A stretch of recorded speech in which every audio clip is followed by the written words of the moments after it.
Hello. तो आज हम लोग बात करने वाले हैं leet code by weekly contest 149 के क्वेश्चन नंबर 2 और 3 के बारे में। तो जो क्वेश्चन है, reach schedule meetings for maximum free time 1। तो इस क्वेश्चन में 1 और 2 के बारे में डिस्कस करेंगे। तो पहला पहला हम डिस्कस करते हैं 1। तो इसमें है कि हमारे पास दे रखा है कि हमारे पास इवेंट टाइम दे रखा है, जो कि बता रहा है कि हमारे पास एक इवेंट है जो कि 0 से लेकर इवेंट टाइम के तक रहेगा इवेंट। और हमारे पास उनमें n मीटिंग्स है, और उन मीटिंग्स का जो स्टार्ट टाइम और एंड टाइम दिया हुआ है। और हमारे पास एक नंबर दिया हुआ है के, जो कि बोल रहा है कि हम लोग मैक्सिमम के मीटिंग्स को रीशेड्यूल कर सकते हैं। ठीक है। और इस तरह से रीशेड्यूल करना है ताकि जो भी मैक्सिमम, जो मेरा लॉन्गेस्ट फ्री टाइम है, वो मेरा मैक्सिमाइज हो जाए। और फ्री टाइम क्या है? फ्री टाइम है वह वो टाइम जहाँ पर मीटिंग नहीं हो रहा है। ठीक है। तो इसी को मेरे को मैक्सिमाइज करना है के बार मीटिंग को रीशेड्यूल करके करते हुए। ठीक है। तो जैसे लाइक इस टेस्ट केस में क्या किया कि इस वाले जो मीटिंग है, इस टेस्ट केस में जो किया वो इस वाले जो सेकंड मीटिंग था उसको रीशेड्यूल कर दिया यहाँ पर। इस तरह से जो मैक्सिमम गैप बना वो मेरा बना ये 9 - 3 6।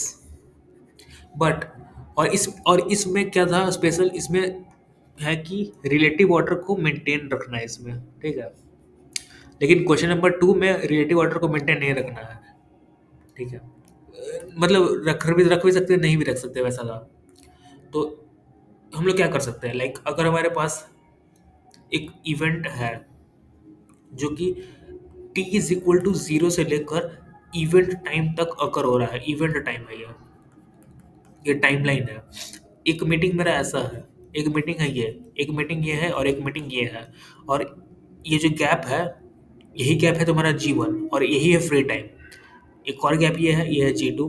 एक और गैप ये है G3। एक और गैप है ये G4, और एक और गैप है ये G5। और ये सारा फ्री टाइम है। और इसी फ्री टाइम को मेरे को मैक्सिमाइज करना है। इनका समेशन नहीं, बल्कि एक इंडिविजुअल फ्री टाइम को मेरे को मैक्सिमाइज करना है। तो क्या कर सकते हैं हम लोग? क्या बोलेंगे ना, एक मीटिंग ये ले लेंगे, एक मीटिंग ये ले लेंगे, और बोलेंगे कि इन दोनों के मीटिंग के बीच में मैं मैक्सिमम कितना बड़ा फ्री टाइम ले सकता हूँ। ठीक है। तो उस मैक्सिमम कितना बड़ा मैक्सिमम फ्री टाइम मैं ले सकता हूँ। ठीक है। तो मैक्सिमम फ्री टाइम मैं कैसे ले सकता हूँ? मैक्सिमाइज करने के लिए मेरे को क्या करना पड़ेगा? मेरे को इस वाले मीटिंग को इधर सरकाना पड़ेगा, और इस वाले मीटिंग को इधर सरकाना पड़ेगा। ठीक है। तो भी मेरा मैक्सिमम आएगा। और मैं सरकाऊंगा तो भी मैं रिशील करूंगा, तो मैं क्या आधे से क्या मैं इसको इतना ही सरकाऊंगा? नहीं, मैं जितना सरका सकता हूँ उतना सरकाऊंगा। मैं मैक्सिमम मैं सरकाऊंगा, मतलब इस वाले मीटिंग को मैं इधर चिपका दूंगा, और इस वाले मीटिंग को मैं इधर चिपका दूंगा। लेकिन के दिया हुआ है कंस्ट्रेंट कि ही बार तुम मीटिंग को रीशेड्यूल कर सकते हो। ठीक है। तो क्या कर सकते हैं कि वही था मेरा कि एक इवेंट है, मेरे पास मीटिंग है कुछ, और गैप दे रखा है। गैप मेरे को पता चल जाएगा, ये सारे गैप्स हैं। ठीक है। और लेट सपोज k = 2 दे रखा है, और मैं बोल रहा हूँ कि मैं इन दोनों मीटिंग को पकड़ूंगा, और इन दोनों के बीच में मैक्सिमम फ्री टाइम है पता करने की कोशिश करूंगा कि क्या है। ठीक है। तो k = 2 दे रखा है। ठीक है। तो फ्री टाइम कैसे निकालूंगा मैं? तो एक तरीका क्या है कि k = 2 है दे रखा, तो मैं क्या करूंगा पहले बार कि इस वाले मीटिंग को सबसे इधर सरका दूंगा, और इस वाले मीटिंग को मैं इधर सरका दूंगा। तो अब क्या गैप होगा? तो अब क्या हो चुका होगा? ये वाला मीटिंग इधर आ चुका होगा, ये वाला मीटिंग इधर आ चुका होगा, और ये वाला मीटिंग एज इट इज रह गया होगा, ये वाला मीटिंग एज इट इज रह गया होगा। इस तरह कुछ हो गया होगा। और k = 2 है, और मैं इन दोनों मीटिंग को के बीच में गैप जनरेट कर रहा हूँ। तो मेरा बस दो ही तरीका था, या तो मैं इस वाले मीटिंग को इधर सरकाऊँ, या फिर इस वाले मीटिंग को इधर इधर सरकाऊँ। तो मैं k = 2 देखा, तो मैं बोला ना इधर को, सब इसको मैं सबसे इधर फेंकूंगा। तो इसके लिए मैं इसको इधर सरकाया, इसको मैं इधर सरकाया। तो अब क्या गैप हो गया होगा इन दोनों के बीच में? G1 + G2, ये वाला गैप। और ये तो ऑलरेडी था, +G3 ये था, जब मैंने इन दोनों मीटिंग को इधर सरकाया।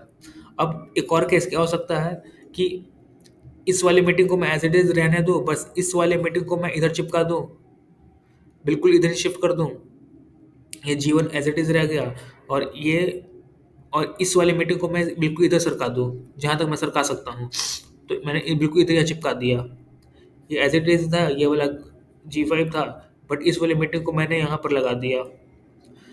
तो अब क्या गैप होगा इन दोनों मीटिंग के बीच में? एक बार मैं सिर्फ कंसेक्यूटिव मीटिंग्स को देख रहा हूँ, मतलब बगल वाले मीटिंग को मैं देख रहा हूँ। तो अब जो गैप जनरेट होगा वो हो जाएगा G2 plus G3 plus G4। ठीक है, क्योंकि मैंने इसको इधर सरकाया एक बार मैंने इसे सरकाया, k इज इक्वल टू 2 था इसलिए बस। और तीसरा केस क्या हो सकता है कि इस वाले इन दोनों मीटिंग को मैं बिल्कुल इधर सरका दूँ, ताकि गैप सबसे बड़ा हो जाए। तो G5 इस वाले को मैं इधर सरका दिया, इस वाले को मैं इधर सरका दिया, और ये वाला मीटिंग एज इट इज रह गया, और ये वाला मीटिंग एज इट इज रह गया। ये G1 था, ये G2 था, और ये जो गैप अब बनेगा वो बनेगा G3 plus G4 plus G5। ठीक है, तो ये तीनों गैप जनरेट हुआ, और इन तीनों में जो मैक्सिमम होगा तो मेरा इन दोनों मीटिंग के बीच का मैक्सिमम फ्री टाइम होगा। ठीक है, तो अल्टीमेटली मैं क्या कर रहा हूँ इस वाले क्वेश्चन में? सिंपल ये दिख रहा है कि मैं अल्टीमेटली कर रहा हूँ कि k is equal to two two दे रखा है, तो मैं देख रहा हूँ k+1 वाले लेंथ का मैक्सिमम सम। k+1 वाले लेंथ है, k+1 लेंथ है, कंसेक्यूटिव है बिल्कुल, G2 G3 G5, G1 G2 G3 G4 G5। मतलब कि सिंपल इसमें क्या करना था कि मैं k+1 कंसेक्यूटिव सम लूंगा, क्योंकि +1 सेगमेंट होगा और कंसेक्यूटिव सम जो मैक्सिमम होगा वो मेरा आंसर हो जाएगा। तो इस क्वेश्चन में यही था। तो इस क्वेश्चन में सिंपल हम प्रीफिक्स सम का यूज़ कर सकते हैं। जैसे मैं कोड दिखा देता हूँ को, जो मैंने गैप जनरेट कर दिया, गैप क्या होगा, ये G1 G2 G3 मैंने ये निकाल के एक वेक्टर वी में स्टोर कर लिया, और फिर मैंने इसी वेक्टर का प्रीफिक्स सम ले लिया, और k+1 वाले प्रीफिक्स का k+1 वाले सेगमेंट का मैक्सिमम सम जो भी आएगा उसको मैं मैक्सिमाइज करता रह गया आंसर से, और आंसर में रिटर्न कर दिया। तो ये था क्वेश्चन नंबर 1। तो इसमें बेसिकली क्या है कि मैं यहाँ पर वन पेज इंडेक्सिंग लेकर सॉल्व किया हूँ प्रीफिक्स वाले एरे को, वन पेज इंडेक्सिंग मैंने माना है। तो आपको कोड में थोड़ा प्रॉब्लम हो सकता है समझने में, अगर आप सॉरी मतलब आप समझ जाओगे। तो ये था क्वेश्चन नंबर 1, और ये है क्वेश्चन नंबर 2। इसमें क्या था, इसमें था कि हम लोग इसमें था कि हम लोग सेम क्वेश्चन है, इसमें बस यही है कि k इस बार हमेशा इक्वल टू 1 दे रखा है, पहली बात। और दूसरी बात ये है कि इसमें ज़रूरी नहीं है कि तुम भाई रिलेटिव ऑर्डर को मेंटेन रखो, रिलेटिव ऑर्डर मेंटेन नहीं भी रखोगे तब भी काम चल जाएगा। तो इस क्वेश्चन में मैंने क्या किया, सिंपल मैंने सबसे पहले तो ये बोल दिया कि पहली बार तो मैं ये देखूंगा कि भाई रिलेटिव ऑर्डर रखते हुए मेरा मैक्सिमम फ्री टाइम क्या आ रहा है, रिलेटिव ऑर्डर रखते हुए, मतलब क्वेश्चन नंबर 1 के जैसा ही हो गया। तो उसका कोड मैंने पहले ही चिपका दिया यहाँ तक, k इक्वल टू 1 मान के, लाइक यहाँ तक तो मैंने वही चिपका दिया। ठीक है, उसके बाद फिर मैं बोला ठीक है अब तो रिलेटिव ऑर्डर का देख लिया, अब मैं बोलूँगा बिना रिलेटिव ऑर्डर मेंटेन किए हुए क्या मैक्सिमम हो सकता है। और इसमें सबसे अच्छी बात है कि मेरे को मैक्सिमम एक ही मीटिंग को रिशेड्यूल करके देखना है। तो लेट्स सपोज कि हमारे पास लाइक इस क्वेश्चन में क्या किया, इस वाले टेस्ट केस में इसने क्या किया कि जो पहला वाला मीटिंग था इसको शिफ्ट कर दिया यहाँ इस वाले गैप पे, यहाँ पे लगा दिया। तो मैक्सिमम गैप जनरेट हुआ 0 से लेकर 7 तक। ठीक है, तो लेट सपोज कि हमारे पास इवेंट है, इवेंट का ड्यूरेशन है 0 और ये इवेंट टाइम, और हमारे पास कुछ कुछ मीटिंग्स हैं, गैप हैं G1 G2 G3 G4 G5। अब मैं क्या करूँगा, मैं अब करूँगा मीटिंग को रिशेड्यूल सच दैट कि रिलेटिव ऑर्डर मेंटेन नहीं हो, क्योंकि रिलेटिव ऑर्डर मेंटेन करते हुए मैं ऑलरेडी कैलकुलेट कर चुका हूँ। तो लेट सपोज इस वाले मीटिंग को मैं देख रहा हूँ, इसको मैं आई बोल रहा हूँ। तो इस वाली मीटिंग को मैं कहाँ शिफ्ट कर सकता हूँ, शिफ्ट करके मैं कहीं भी शिफ्ट कर सकता हूँ, लेकिन मैं बोलूँगा कि मैं रिलेटिव ऑर्डर मेंटेन नहीं रखना चाहता। तो या तो इस वाली मीटिंग को मैं इन दोनों मीटिंग के गैप के बीच में डाल दूँ, या फिर इस वाली मीटिंग को मैं यहाँ पर डाल दूँ, या फिर इस वाली मीटिंग को मैं यहाँ पे डाल दूँ। अगर मैं इस वाले मीटिंग को इन तीनों गैप में से किसी भी गैप में डाल दूंगा तो मैं रेडियो ऑटोमेटेड नहीं होगा। और जो इसके जाने की वजह से जो गैप जनरेट होगा वो क्या होगा, ये आई वाला मीटिंग था तो आई-1 वाले का एंड टाइम यानी कि and time of I-1 mine और स्टार्ट टाइम ऑफ I+1 का माइन ये वाला होगा, ये गैप जनरेट होगा। अगर मैं इस वाले मीटिंग को कहीं भी इन तीनों गैप में से कहीं भी डाल दूंगा तो जो इन इसके जाने की वजह से कौन सा गैप जनरेट हुआ, ये जनरेट हुआ। तो इसको मैं देखता रहूंगा कि क्या ये मेरा जो ऑलरेडी कैलकुलेटेड गैप है उससे बड़ा है कि नहीं, उसको मैं मैक्सिमाइज करता रहूंगा। सिंपल। ठीक है, तो हर एक मीटिंग के लिए मैं यही काम करूंगा, हर एक मीटिंग को मैं उठाऊंगा, उसको मैं इस तरह से प्लेस कर दूंगा कि रेडियो ऑर्डर मेंटेन नहीं है अब, और उसकी वजह से गैप जनरेट होगा, ये वाला जनरेट होगा गैप। और मैं देखूंगा कि मैक्सिमाइज करता रहूंगा अपने आंसर को। तो अब ठीक है, ये तो हो गया। बट यहाँ पर बात यह है कि जो मेरा मीटिंग था, क्या इस वाली मीटिंग को मैं कहीं भी डाल दूंगा? मान लो, क्योंकि क्योंकि मीटिंग को मेरे को एक बार ख़त्म करना है, ऐसा नहीं कि आधा मैं मीटिंग यहाँ पे कर दूँ, आधा मीटिंग यहाँ पे कर दूँ, ऐसा नहीं है। मेरे को मीटिंग पूरा का पूरा इसी गैप में फिक्स करना पड़ेगा। मतलब सिंपल बात ये हो गया कि जो मीटिंग का जो ड्यूरेशन है ना, वो गैप, जो ये गैप है, लेट्स सपोज ऐसा है, और मीटिंग का जो ड्यूरेशन था वो let's suppose L E N length का था, तो वो जो लेंथ होना चाहिए ना, जो गैप है जी, वो मेरा बड़ा होना चाहिए। अगर ये कंडीशन फॉलो होता है तो इस वाले मीटिंग को मैं यहाँ पर प्लेस कर दूंगा, तभी वो पूरी पूरी तरह से प्लेस हो जाएगा। मतलब गैप मेरा बड़ा होना चाहिए मीटिंग के लेंथ से। तो इसके लिए मैंने सिंपल क्या किया, सिंपल मैंने यही किया, लेट सपोज तुम्हारा बहुत सारा गैप था।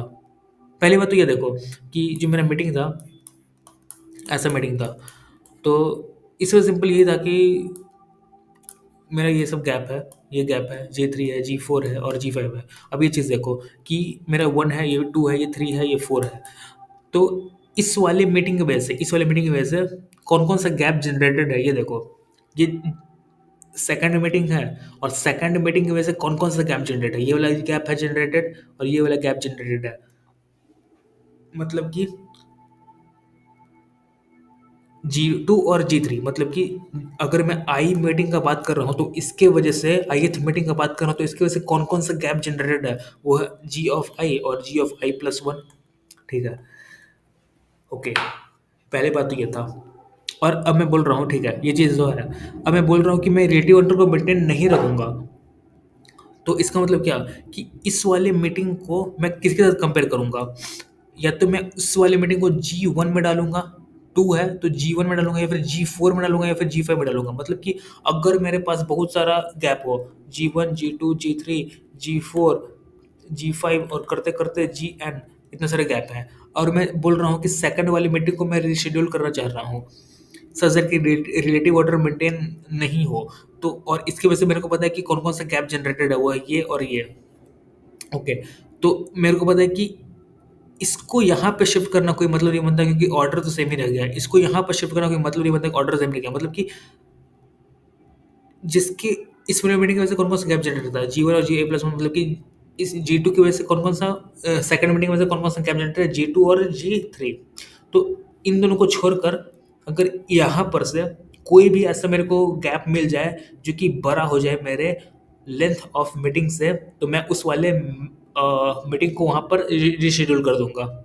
और सिमिलरली यहाँ पर, यहाँ से यहाँ तक मेरे को कोई भी ऐसा गैप मिल जाए जो कि मेरे मीटिंग के लेंथ से बड़ा हो जाए, तो उस वाले मीटिंग को मैं उस वाले गैप में डाल दूँगा। तो सिंपल आपको पता चल चुका होगा कि अगर मैं यहाँ इस वाले सेक्शन से मैक्सिमम निकाल दो कि यहाँ पे मैक्सिमम क्या है, लेट्स सपोज जो M1 आया, और सिमिलरली इस यहाँ से इसके पीछे वाले से यहाँ से मैं निकाल दूँ कि मैक्सिमम क्या है, वो लेट्स सपोज M2 आया। अगर M1 या M2 में से कोई भी बड़ा हो जाए मेरे लेंथ ऑफ मीटिंग से, तो मैं उस वाले मीटिंग को उस वाले गैप पे फिक्स कर दूंगा, और इसकी वजह से गैप क्या जनरेट होगा, ये जो मैं बता चुका था ऑलरेडी कि start time of I-1 minus and time of I+1, वो जनरेट होगा। तो सिंपल मैंने क्या किया, सिंपल जो मेरा गैप जनरेटर वाला वेक्टर था उसका मैंने प्रीफिक्स मैक्सिमम ले लिया, प्रीफिक्स मैक्सिमम, और सफिक्स मैक्सिमम ले लिया। जैसे प्रीफिक्स सम होता है, जैसे प्रीफिक्स उसी तरह प्रीफिक्स मैक्सिमम ले लिया, सफिक्स सम होता है सफिक्स मैक्सिमम ले लिया, जिस जैसा होता है और वैसे सॉरी, यस। तो मेरे को पता चल चुका होगा, लाइक अगर मैं आई एस मीटिंग का बात कर रहा हूँ तो मेरे को क्या देखना पड़ेगा कि prefix maximum of I minus one, मतलब इस वाले मीटिंग के यहाँ से पीछे पीछे वाले में से जो सबसे बड़ा होगा वो मेरे को प्रीफिक्स प्रीफिक्स दे देगा, मैक्सिमम दे देगा। और मेरे को देखना पड़ेगा आई plus to, I plus one नहीं, आई प्लस टू पे देखना पड़ेगा, क्योंकि मेरे मीटिंग की वजह से, आई गेस मीटिंग की वजह से जी ऑफ आई और G of i plus one gap generate होता है, जिसको छोड़कर यानी कि आई प्लस टू से suffix of i plus two में जो मैक्सिमम मेरे को मिल रहा है गैप, वो मैं देख लूंगा, और इन दोनों में से कोई भी अगर बड़ा हो जाए तो उस वाले मीटिंग को मैं वहाँ पर रिशेड्यूल कर दूंगा। तो सिंपल यही कॉन्सेप्ट था कि आपको प्रीफिक्स मैक्सिमम और सफिक्स मैक्सिमम का कॉन्सेप्ट यूज़ करना है। तो मैं मेरा कोड दिखाऊंगा, लेकिन कोड में मैंने वन बेस इंडेक्सिंग किया है, तो थोड़ा प्रॉब्लम हो सकता है अगर आप कोड देखोगे तो, बट ठीक है। मैंने वन बेस इंडेक्सिंग किया है तो आपको देखना पड़ेगा। और सिंपल मैंने यहाँ प्रीफिक्स सम ले लिया, मैंने सफिक्स सम ले लिया, सफिक्स मैं सॉरी, प्रीफिक्स मैक्सिमम और सफिक्स मैक्सिमम लिया मैंने, यस। और हर एक मीटिंग को मैं शेड्यूल करूँगा, लाइक इस वाली मीटिंग का लेंथ क्या हो जाएगा, ये हो जाएगा, और इसको मैं देख लूँगा क्या ये गैप मेरे सफिक्स प्रीफिक्स मैक्सिमम अगर ये बड़ा हो या फिर सफिक्स मैक्सिमम बड़ा हो इस वाले मीटिंग के लेंथ से, तो मैं मैक्सिमाइज करता रहूँगा अपने आंसर को, उसको मैं शेड्यूल कर दूंगा, उसकी वजह से गैप क्या जनरेट होगा, आर माइनस एल। एल क्या है, मेरे in time of I minus one, और आर क्या है, start time of i plus one. और मैं ये देख लिया कि भाई, मतलब ये तो वो करना आता होगा कि आउट ऑफ बाउंड नहीं जाना चाहिए, वो मैंने किया सिमिलरली, और इसी में ऐसे को वैसे तो कॉन्सेप्ट मेरे ख्याल से पता चल चुका होगा। कोड में कोड आप खुद से लिख सकते हो मेरे ख्याल से। ओके।